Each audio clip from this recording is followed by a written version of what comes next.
여러분 반갑습니다. 이주영입니다. 최근 투자 상황에 대해서 저희가 한번 살펴보고 투자 전략을 짜보도록 하겠습니다. 저는 사실 주식시장이 지금 굉장히 기회다라고 생각을 하는데요.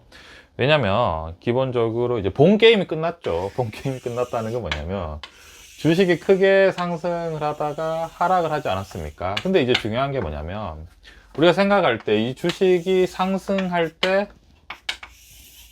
어떤 관점이었냐면요. 저금리 구간이었습니다. 저금리가 이제 기본적으로 뭐 0.25 아니면 0.5 수준의 아주 저금리 구간에 대중들이 기본적으로 빚을 내기 쉽기 때문에 크게 상승을 했죠. 근데 이제 문제는 0.25에서 0.5 정도의 거의 제로 금리에 가까운 저금리 구간에 문제가 뭐냐면은 물가가 어떻게 되는 거죠, 여러분? 물가가 치솟는 거죠. 코로나 이제 상황이기 때문에 그때는 연준이 물가와 경기 중에 어떤 걸 택했냐면 경기를 택했습니다. 왜냐하면은 물가보다 더 중요한 게 경기가 침체되는 걸 막아야 되는 거죠. 왜냐하면 코로나 상황이기 때문에 굉장히 위기 상황이죠. 그런데 이제 이 상황이 어느 정도 이제 지속이 되고 나니까 경기보다 물가가 훨씬 더 중요한 상황이 된 거죠. 그래서 미국 같은 경우에 미국이 이제 기축통화지 않습니까? 0.75 자이언트 스텝을 무려 4번이나 하면서 지금 기준금리를 거의 4%까지 끌어올린 상황입니다. 기준금리가 4%까지 끌어올리기 때문에 당연히 전체적인 유동성의 값어치가 줄어들게 되면서 어떻게 되는 거죠? 주식시장도 당연히 이렇게 하락을 했습니다. 하락을 하다가 최근에 이제 어느 정도 저점에서 반등하는 모습을 보였죠. 왜냐하면 대부분의 시장의 투자자들이 굉장히 긴장을 하고 있었어요. 어떤 긴장을 하냐면 미국이 이 정도 속도로 빠르게 금리를 올린 적이 역사상 거의 많이가 없습니다. 많이 없는데 0.75를 무려 자이언트 스텝을 4번이나 연속을 하면서 기준금리를 순식간에 4%까지 끌어올렸습니다. 그래서 많은 투자자들이 과연 저 상황이 됐을 때 어떻게 될 것인가, 도대체 시장 상황은 어떻게 될 것인가, 이런 것들이 이제 굉장히 긴장을 했었는데 막상 이제 4%를 올리고 나니까 우려했던 뭔가 큰 어떤 위험보다는 아직도 뭐 그렇게 견딜만 하다, 이런 얘기를 하는 것 같습니다. 그런 상황 때문에 이제 저점에서 반등을 하는 것 같고요. 그러면 지금 자 이제 상황을 어떤 제 주식이 결국은 오르다가 떨어졌죠. 그러면은 우리가 사실은 주식 투자를 하다 보면은 주식은 이제 싸게 사서 비싸게 팔아야 되는 거지 않습니까? 그죠? 물론 여기서 사면 안 되겠죠. 여기서 많이 사면은 여기서 사도 되긴 됩니다. 많이 말고 조금 사는 건 괜찮죠.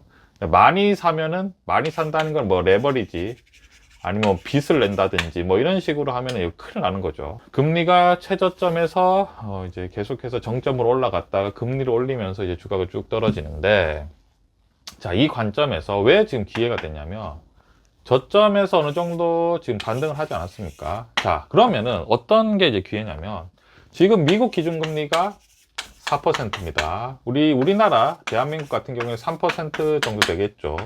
중국 같은 경우에는 아마 3.65 정도 되는 걸로 알고 있습니다. 미국, 우리나라, 중국, 그죠? 그 다음에 영국과, 그 다음에 유럽, 이런 이제 기준금리가 쭉쭉쭉 다 있겠죠.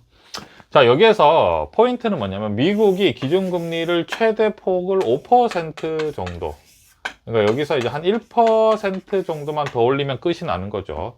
그러면은 우리가 주식을 싸게 사는 관점에서 봤을 때 이제 우리가 보통 일반 투자자들이 항상 이제 머리로는 알고 있지만 마음으로 되지 않는 게 뭐냐면 주식은 여러분 바닥에서 살 수 없습니다. 바닥에 살 수 없는 거죠. 그럼 우리가 항상 증시 경언에 이런 게 있죠.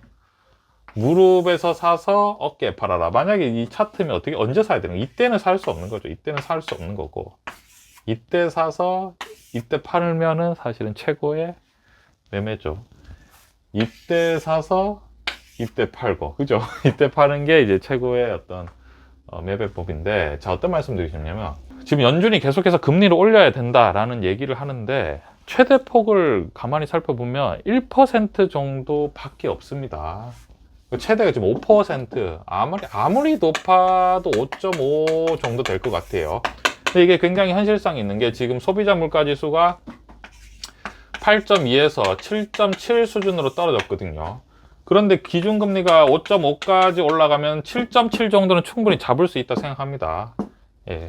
이 정도는 충분히 이제 5.5 수준에서 옆으로 쭉 끌고 가면은 충분히 잡힐 것 같다는 생각이 들어요. 7.7이면은 연준의 목표는 2%까지 떨어뜨리는 건데, 기준금리를 5%까지 끌어올린 다음에 만약에 1년 정도 시간을 끌어버리면은, 최근에 여러분들 아시겠지만, 이제 기업 실적도 자꾸 줄어들고, 그리고 실적이 나지 않는 여러 가지 어떤 산업들이 파산하기 시작합니다. 뭐 최근에 대표적인 예로 코인 시장, 3대 코인 시장도 이제 파산을 하기 시작하고 하나 둘씩 이제 정리가 되는 관점이죠.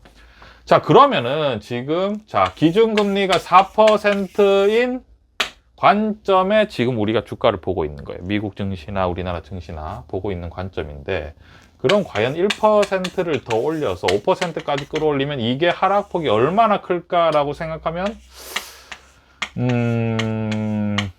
물음표가 그려지긴 하는데, 저는 이제 하단 구간이 이 정도는 될 것 같습니다. 그죠? 그러니까 여기 제가 무슨 말씀 드리냐면, 최근에 반등했죠. 여기서 떨어질 수도 있겠죠.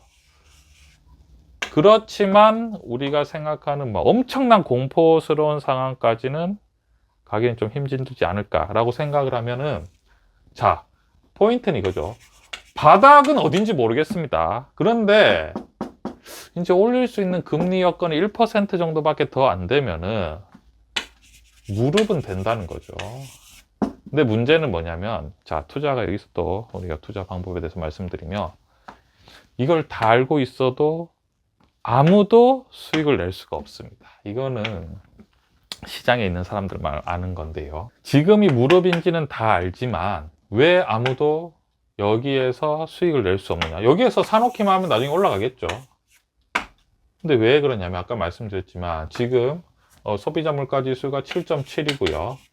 그리고 기준금리가 4%입니다. 그리고 4%에서 이제 한 뭐 최대 5%까지 올린다고 해도 이 7.72 수치가 2까지 떨어지기 위해서는 어떻게 해야 되는 거죠? 최소한 1년 정도는 옆으로 쭉 간다는 거죠. 그럼 결국 어떻게 되냐면, 주식이 올랐다가 떨어진 다음에 이 박스권에서 이렇게 횡보하겠죠. 그랬을 때 사람들은 주식 시장에 기대가 없고 재미없다, 돈 안 된다, 그죠? 이런 식으로 다 이제 떠나는 거죠. 그러면 이제 시장에서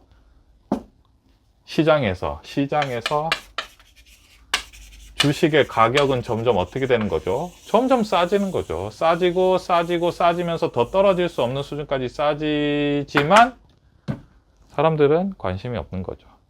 그래서 오히려 저는 이제 최근에 어떻게 보냐면, 앞으로 1년, 뭐 길게면 1년, 아니면은, 왜냐면 주식은 또 선행을 하니까요. 짧으면 6개월 정도는 굉장히 우리 일반 투자자들이, 현금 있는 일반 투자자들에게는 엄청난 기회가 되고, 이 기간에서 무릎에서 주식을 살 수 있다면 수익을 내는 거는 굉장히 어렵지 않다라고 생각을 합니다. 그리고 결국은 위기가 기회가 되고, 시장에서 남들보다 물건을 싸게 사기 위해서는 첫째는 제가 봤을 때는 인내심. 그죠? 두 번째도 뭐냐면 인내심.